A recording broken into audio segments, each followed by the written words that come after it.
देशना का समय हो चुका है। पूज्य निर्यापक मुनिश्री हमारे बीच में विराजमान है। सभी विराज जाएं और सीधा बिना कोई भूमिका के पूज्य निर्यापक मुनिश्री प्रसाद सागर जी महामुनि राज के पावन चरणों में आप सबकी ओर से नमोस्तु निवेदित करते हुए निवेदन कर रहा हूं। हे भगवान हमें अपनी अमृतमयी वाणी से कृतार्थ करें। नमो सिद्धाणम नमो आयर्याणम नमो उवज्झायाणम नमो लोए सभ्यसाहूढ़म। अनंत आनंद सिद्ध परमेष्टि भगवंतों की, अमरकंटक के श्री आदिनाथ भगवान की, कुंडलपुर के बड़े बाबा की, गुरुनाम गुरु आचार्य ज्ञान सागर जी महाराज की, मूक माटी रचयिता आचार्य परमेष्टि गुरुदेव की, भगवान के गर्भ कल्याणक महामहोत्सव की। अभी आप लोग कह रहे थे, भक्ति में कह रहे थे कि हमने अपना फर्ज निभाया तेरे दर में आने का, तेरे दर पर आने का। तुम भी अपना फर्ज निभाना भक्तों के घर आने का। सही में फर्ज किसी ने निभाया है तो वह पुण्यशाली जीव है कि आप भगवान की भक्ति करते रहे, करते रहे, करते रहे।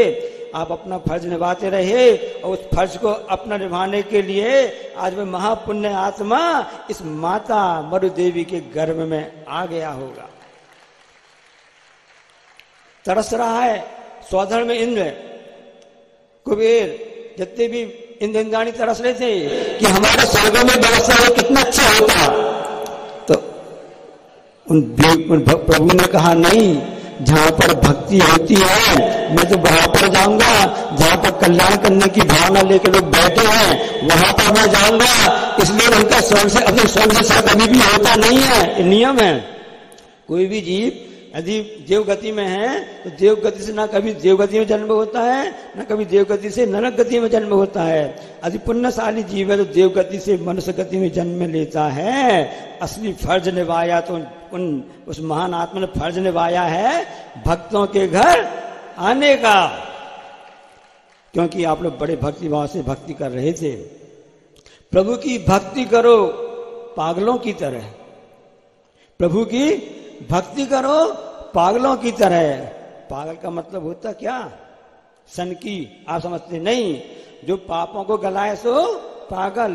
तो कहीं कहीं पर साधु संत के लिए, तपस्वी के लिए पागल कहा है कि हमेशा वे महाराज हमेशा पापों को गलाते रहते, पागल को कहा जाता है। तो प्रभु की भक्ति करो पागलों की तरह, गुरु की कृपा बरसेगी बादलों की तरह। गुरु की कृपा बरसेगी बादलों की तरह। हमने कहा आचार्य श्री ये ब्रह्म प्रतिष्ठाचार्य जी निवेदन करने के लिए वहां पर पहुंचे गुरुदेव से कि प्रवचन के लिए पूजन के लिए जाना है। तो आचार्य श्री से इशारा कर दिया, हमारे लिए आशीर्वाद दिया। तो हमने कहा आचार्य श्री दोपहर में जाना जाएंगे हम, दोपहर में होगा।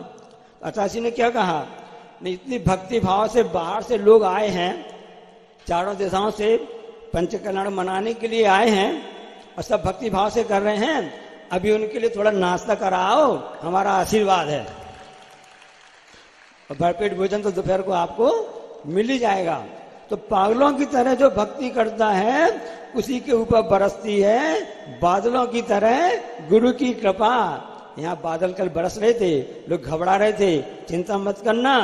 जहां पर पागलों की तरह भक्ति होती है, सावक करते हैं, वहां बादल भी, देवता लोग भी अपने आप यहाँ पर भक्ति देखने के लिए आ जाते हैं।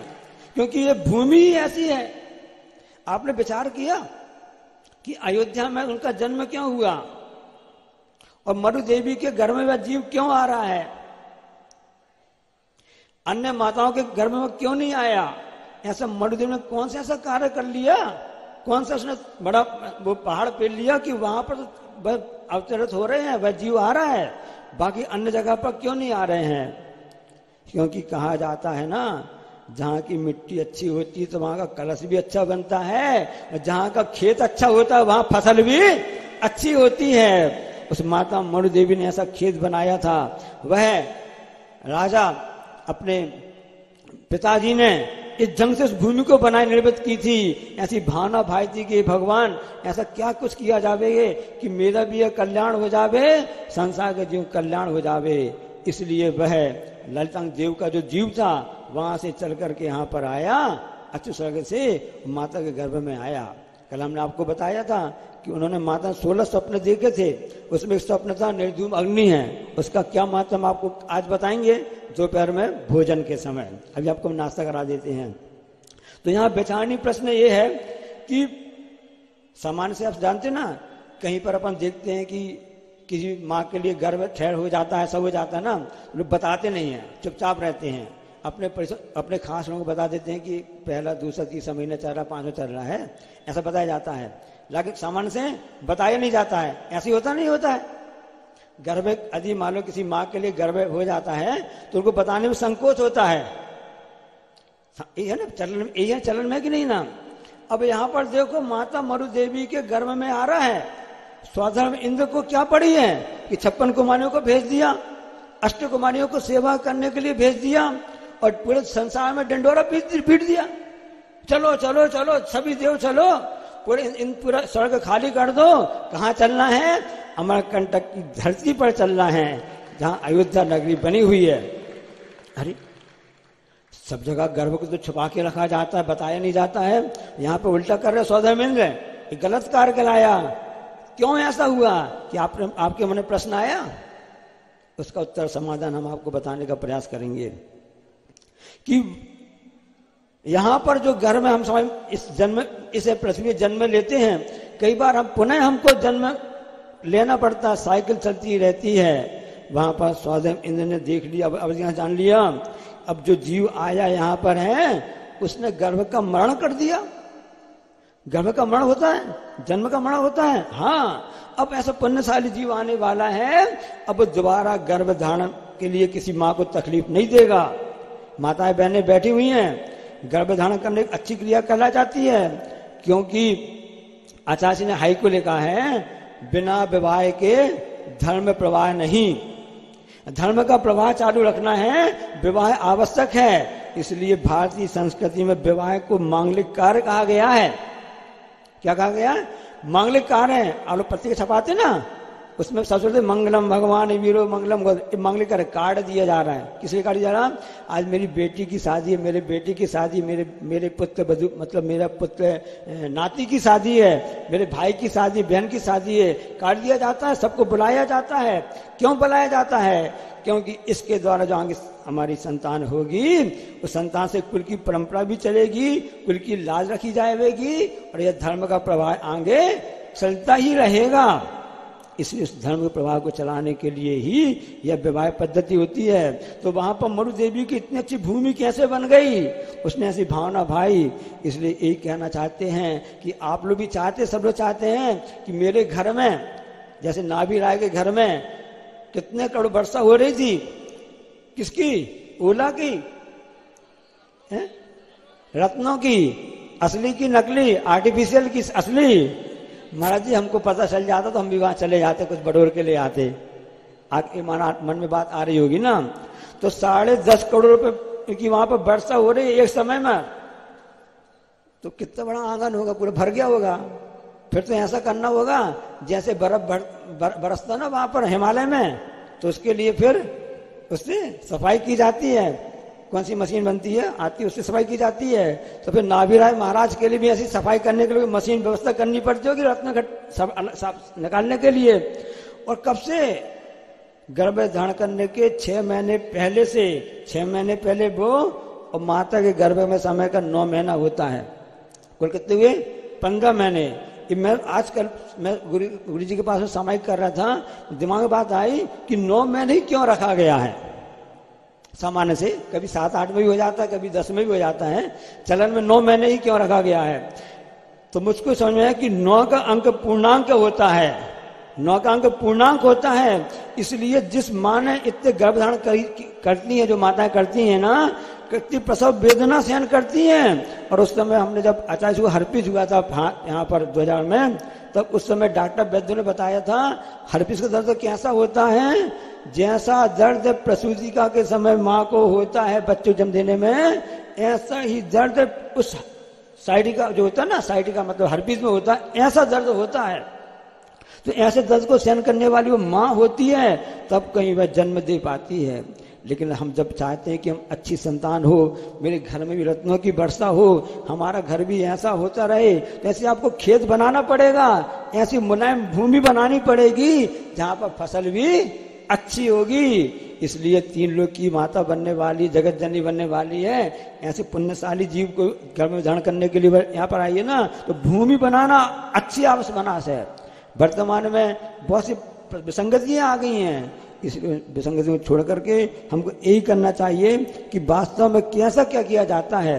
और अभी क्रियाएं होंगी, साधन की क्रियाएं होती है, साधन क्रिया होती है ना, क्यों की जाती हैं? ताकि वह प्रफुल्लित है, माँ प्रफुल्लित है। वहां पर जब सेवा करती है मरुदेवी की अष्टकुमारी और 56 कुमारियां, तो माँ को हंसाती रहती हैं, माँ से प्रश्न पूछती रहती हैं, माँ के हिसाब से माँ भी अच्छे अच्छे उत्तर देती रहती हैं। माँ ने सोचा मेरे गर्भ में इतने 3 लोग के नाथ जीव आया है, कहीं ऐसा ना हो उसको तकलीफ हो जाए, कुछ हो जाए, हिलता डुलता रहे। अब अधिकांशों ने जान लिया। फिर उसने माँ ने पूछा, अष्टकुमारी पूछा, माँ ऐसा क्या हो रहा है? तो माँ ने बताया नहीं ऐसा नहीं है, 3 लोग के स्वामी जो आए हैं उनको जन्म गर्भ से ही अवधि ज्ञान रहता है, गर्भ से अवधि ज्ञान रहता है। अवधि ज्ञान से सब बात जान भी रहे हैं गर्भ में। और वर्तमान में जो हम सब गर्भ धारण देखते हैं, उन माँ की ऐसी विशेषता होती मरु देवी की है कि यहाँ तो गर्भ प्रकट हो जाता दिखने में आता है, लेकिन वहां पर माँ का उन गर्भवती माँ मरु देवी के लिए देखने में नहीं आएगा। ऐसा क्यों होता है? ऐसा पुण्य का कारण से होता है, ऐसा पुण्यशाली जीव यहाँ पर आता है तभी यहाँ पर होता है। और यह घटना कब की है? चौथे काल की नहीं है, तीसरे काल की घटना है। तीसरा काल का अंतिम समय चल रहा था और नाभिराय मरु देवी कुलकर कहलाते हैं। आपने विचार किया इनका नाभिराय नाम क्यों पड़ा? जैसे आचार्य पुष्पदंत महाराज जी का नाम पुष्पदंत क्यों पड़ा? क्योंकि वह विद्या सिद्ध कर रहे थे उस समय मंत्र में एक मंत्र अक्षर ज्यादा था, तो ज्यादा अक्षर होने से देवी तो प्रकट हो गई। देवी सुंदर होती हैं, ये सब जानते हैं। उसका एक दांत बाहर निकला हुआ था। आचार्य धनसेन के महाराज की अति समय बात बता रहे हैं आपके लिए। तो फिर उस समय उन्होंने मंत्र को सुधार करके सही मंत्र किया, तो वह देवी प्रसन्न हो गई और उसने कहा कि मंत्र सही हो गया है, तो उन्होंने कहा इनका नाम पुष्पदंत रखा जावे। इसी प्रकार से सम्राट अशोक, आपने नाम सुना होगा, और उनके पिता का नाम था बिंदुसार, है ना। तो बिंदुसार नाम क्यों रखा गया? क्योंकि जब उनका जन्म लिया था तो उनके लिए यहाँ पर सिर में एक बिंदु था, इसका नाम बिंदुसार रखा गया था। ऐसे नाम रखने की परंपरा के कारण लाजिक होता है। आपने विचार किया कि नाभिराय का नाम नाभिराय क्यों रखा गया? तो उस आगम में आता है, आप पढ़ना, आदि पुराण पढ़ना, आचार्य जिनसेन महाराज जी का, उसमें उल्लेख आता है कि कुलकर महाराज नाभिराय हुए हैं। पहले तीसरे काल में युगलिया होते थे, पति पत्नी बस होते थे, और उस समय क्या होता था, भोग भूमि कहलाती थी। भोग भूमि कहलाती है। भोग भूमि में संतान तो होती है, संतान कैसी होती है? एक नहीं होती है, हमेशा वहां पर युगल 2 होती हैं, एक पुत्र और एक पुत्री होती है।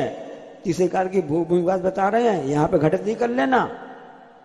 और जैसे ही वह पुत्र पुत्री होते हैं और उस समय ही छींक के द्वारा और जमाई के द्वारा माता पिता का अवसान हो जाता है। भोग भूमि की व्यवस्था तीसरे काल समय है। तो जब अंतिम तीसरा काल चल रहा था तब क्यों नहीं ऐसा हुआ? ये हुंडा काल का दोष है, इसलिए ऐसा नहीं हुआ। और वहां पर जब ये हुआ, संतान होती है, चाहे 13 जगती के पशुओं में आप देखते हैं ना, तो उसमें नाल निकल के आती, नहीं निकल के आती है। जब प्रसूति होती है तो क्योंकि बच्चा गर्भ के अंदर है, खाएगा पिएगा कैसे? तो ऐसी प्रकृति की सिस्टम ही है, ऐसी व्यवस्था प्रकृति ने करके दी है कि माँ के पेट के अंदर जब बालक होता है, कोई भी संतान होती है, उसको अपना भोजन पानी चाहिए रहता है। उस माँ के उसके नाभि से उसकी नाल निकली रहती है, माँ को उससे जुड़ी हुई रहती है। माँ जैसा भी खाती पीती है उस हिसाब से उसके शरीर में अंतर जाता है, विकास को प्राप्त होता रहता है, 9 महीने विकास को प्राप्त हो जाता है। जब प्रसूति होती है तो उस समय जब प्रसूति होती थी, जब उसमें प्रसूति जब तीसरे काल की बात बता रहे हैं, तो दोनों बच्चे होते थे और माता पिता अवसान हो जाता था, दोनों बच्चे होते थे, बाद में वे जाकर आगे पति पत्नी बन करके अपना जीवन का निर्वाह करते थे। भोग भूमि कहलाती है, माँ बाप सुख ही सुख रहता है, बहुत रहता है, इस ढंग से होता था। अब एक उदाहरण याद आ गया कि युगलिया दो पुत्र होते हैं, समस्त एक पुत्र एक पुत्री होते हैं। किसी की प्रसूति हो रही थी, किसी माँ की प्रसूति हो रही थी, तो उनके जो पति महोदय ने कहा जो प्रसूति करने वालों से कि भाई यदि लड़का हो तो आप हमको संकेत कर देना कि टमाटर हुआ है। क्या उन्होंने बोल दिया कि टमाटर हुआ है, और लड़की यदि हो तो बोल देना प्याज हुई है। क्या उसने बोल दिया? संकेत होते ना, आप कर देना, हम समझ जाएंगे। अब कुछ देर बाद उस माँ की प्रसूति हो गई और संयोग से एक लड़का हो गया और एक लड़की हो गई, युगल हो गए। अब नर्स ने दिमाग लगाया कि क्या बोल रहे हैं, उसने बोला, क्या बोला उसने? सलाद हुई है। तो उस समय सिस्टम चलता था, तीसरे काल की बात बता रहे हैं, भोग भूमि में युगलिया बच्चे जन्म लेते थे और इस ढंग से उनका अवसान माता पिता का हो जाता था। लेकिन जब अंतिम समय चल रहा था, क्योंकि चौथा काल लगने वाला है और यहाँ पर भक्त को आना है, भगवान के घर आना है, भक्तों को भगवान घर आना है, तो उस समय क्या हुआ कि शंकर प्रभु का जन्म होता है उस समय, तो क्या किया जाएगा? अब नाल तो थी, सिस्टम तो वही था, तो फिर लोग सुने कि क्या किया जावे।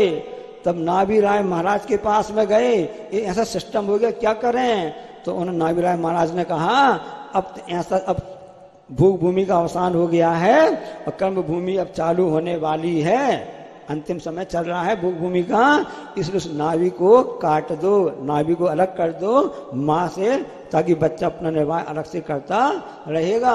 ये शिक्षा दी नाभि राय महाराज ने कि नाभि की नाल ऐसे अलग की जाती है, इसलिए उनका नाम नाभि राय पड़ा। उन्होंने ऐसी स्थान बनाया था, ऐसी भावना भाई थी, ऐसी भूमि बनाई थी कि उनके पुण्य को जैसे माता मरु देवी के लिए यह सौभाग्य प्राप्त हुआ है। और भी आगे हम इसमें आपको बता देंगे ना। तो हम ये बता रहे थे कि साधे होती हैं, साधे क्यों होती हैं? क्योंकि अब उनका अगली बार अब जन्म होने वाला नहीं है, इसलिए सौदामिंद्र ने कहा कि नहीं, ये तो भगवान का गर्भ कल्याणक है, हम अकेले नहीं मनाएंगे, हम तो पूरे MBBS और पूरे जितने भी परिवार से तो है ये साथ साथ में, और पूरे जितने भी पूरा कुटुंब कबीला पूरा, जैसे सुनने में आया है पंच कल्याणक तो हो रहा है, और पूरे चारों दिशाओं से जितने, चाहे डिंडोरी हो, चाहे बिलासपुर हो, रायपुर हो, चिरमिली हो, कोतमा हो, और ऐसे शहडोल हो, बुढ़ार हो, सब जगह के लोग इंद्राणी बने हैं, महामापात्र बने हैं, और एक परिवार से पूरा अपना कुटुंब कबीला लेकर के ही आ गया है, देवरी का परिवार कहलाता है। तो इस तरह से वह पूरा परिवार लेकर ही आ जाता है, सब स्थानों को इकट्ठे करके ले आता है, और जितना भी स्थान सबको लेकर के वह स्वधर्मेंद्र आ जाता है, सेवा में लगा देता है, अष्ट कुमारी के लिए और 56 कुमारियों के लिए। माता की सेवा अच्छे से करना बड़े पुण्य से मिलता है, कभी भी ऐसी सेवा करना बड़े पुण्य से मिलता है। जो सेवा कार्य कोई अपना कर्तव्य मान लेते हैं, उनके लिए कार्य अच्छा माना जाता है, वही आगे सब बढ़ सकते हैं। तो वहाँ साधुओं का कार्यक्रम आप लोग यहाँ होगा, आज कार्यक्रम साधुओं का ना, ये परंपरा वहीं से चल के आई है। ये मत सोचना कि हमारे सास ने बताई सब कर रहे हैं, ये तो मरु देवी का उसके एहसान मानो, उपकार मानो कि वहां से परंपरा चलती आई है। जब भी संतान होगी, इस भावना से हम माँ को प्रसन्न रखना चाहेंगे कि उस संतान में अच्छे संस्कार हों। आदि पुराण में आचार्य जिनसेन महाराज ने इस बात की उल्लेख किया है, आपको जब फुर्सत मिले पढ़ लेना। श्रावक की 72 क्रियाओं में बताई हैं, गर्भाधान की क्रिया बताई गई है। अरे जैसे पाप की क्रिया है, नहीं, पाप की क्रिया नहीं है। इन सबको इसलिए बताया जाना कि आपको कैसा क्या करना है। इसलिए स्वधर्मेंद्र ने डिंडोरा पीट दिया कि माता मरु देवी का गर्भ कल्याणक होने वाला, आ जाओ आ जाओ। इससे क्या होगा? सीख तो लो भैया, कैसे गर्भधारण किया जाता है, कैसे भूमि बनाई जाती है, कैसा माहौल बनाया जाता है, ताकि आपकी संतान आगामी अच्छी हो, अच्छे संस्कार मिले। और आजकल तो उसी ग्रंथ पर आधारित है, आचार्य जिनसे प्रणीत जो जिन आदि पुराण है उसमें जो मंत्र आदि दिए गए हैं उस पर आधारित बहुत से लोग तो अब बहुत सी बहनें वगैरह तो गर्भ संस्कार के शिविर लगाने लगे हैं, क्योंकि माता को आज समझ में आता नहीं है कि हम क्या करें कैसे करें, बड़ा विचित्रता आ गई है। उस समय गर्भ संस्कार शिविर में बहनों माताओं को नियम दिया जाता है कि आप संकल्प से रहना, रोज जिन भगवान की अष्टदश से पूजन करना, एक दो माला फेरना, और उसमें कुछ भी आप दान आदि देना, क्योंकि आपके जैसे संस्कार आप जैसे आप वातावरण बनाएंगे वैसा आपके संतान पर संस्कार पड़ता ही रहता है। हम प्रश्न पूछना चाहते हैं आपसे, महाभारत युद्ध हुआ, 18 दिन चला, उसमें अभिमन्यु मारा गया, उसका कारण क्या था? अभिमन्यु क्यों मारा गया? एक 16 वर्षीय वह वीर योद्धा क्यों मारा गया? इसका कारण क्या है बता दीजिए। इसमें कारण एक ही समझ में आता है, इसमें असावधानी हो गई। किसकी असावधानी हो गई? कौरवों की, माता की असावधानी हो गई, उसे जन्म देने वाली माता की असावधानी हो गई। अर्जुन ने कहा, सुभद्रा नाम था ना, हाँ सुभद्रा मैं तुमको सब बातें बताता हूं, तुम सुनते जाना। और वह सुनते सुनते सो गई, आधी बात सुनी आधी खो गई। अध जल घगरी छलकत जाए, कह जाते ना, अब भरी घगरिया चुप्पी चाप जाए। तो अधगली, तो उसने आधा सुना आधा नहीं सुन पाया, तो उसका कारण उस माँ की गलती के कारण से उस बेटे को अपनी जान गंवानी पड़ी। ये बात अलग है कि कौरवों ने छल से उसको क्रिया सब किया था ना, वो कितने भी छल कर लेते, यदि माता जागती रहती, आलस से प्रमाद नहीं करती, तो वह अभिमन्यु भी उस चक्रव्यूह से बाहर निकल के आ जाता, और आज उस महाभारत का स्वरूप ही कुछ है और होता। उस महापुरुष ने सोच लिया, जो गर्भ में आया है, ये संसार चक्रव्यूह के समान है, इसमें फंसना नहीं है, इसमें फंस जाएंगे तो यहाँ पर वही चक्कर चलता रहेगा। चक्रव्यूह से निकलने का एक ही उपाय बस है, अपनी आत्मा की ओर देखना, पंच परमेष्टि की आराधना करना और अपने गुणों का विकास करना, क्योंकि गुणों के विकास के द्वारा यह तत्व को कर सकते हैं। सभी तत्वों को प्राप्त करें। इसी भावना के साथ में आप ये कहना चाहते हैं कि पंखों में दम हो तो आसमान हमसे दूर नहीं है, पंखों में दम हो तो आसमान हमसे दूर नहीं है, और सपनों में दम हो तो, माता ने 16 सपने देखे, सपनों में दम हो तो सफलता हमसे दूर नहीं है, और यदि हमारी भक्ति में दम हो तो भगवान और गुरु हमसे दूर नहीं है, भक्ति में दम हो तो भगवान और गुरु हमसे दूर नहीं है। ऐसे प्रभु की भक्ति आप पागलों की तरह करते रहें। हम प्रभु से प्रार्थना करते हैं कि सब एक दिन वास्तव में सच्चे अर्थों में पागल बन जाएं, अर्थात पापों को गलाने का कार्य इन्होंने प्रारंभ किया है। एक समय ऐसा भी आए कि सभी पाप गल जाएं, इस सिद्ध अवस्था को प्राप्त करें, सबका गर्व का मरण हो जावे, जैसे उन आदि कुमार ने इस महान उस जीव ने किया है। ऐसे हम भावना भाते हैं कि संसार के सभी जीवों के लिए ऐसा अवसर प्राप्त हो, संसार में सुख और शांति हो, और आप इसी तरह से प्रभु की भक्ति में लवलीन रहें। बोलिए अहिंसा परमो धर्म की जय। जावान जिनवाणी स्तुति। जबानी के ज्ञान ते सूझे लो खालो, सुबानी मस्तक धरो सदा दो। हे जिनवाणी भारती तो ही जपू दिन रेन, जो तेरो शरणा गए सो पावे सुख चैन। देव भजू अरिहंत को गुरु से बो निर्ग्रन, नया धर्म पालो सदा यही मोक्ष का पंथ। नौ बार नमो कर करिए।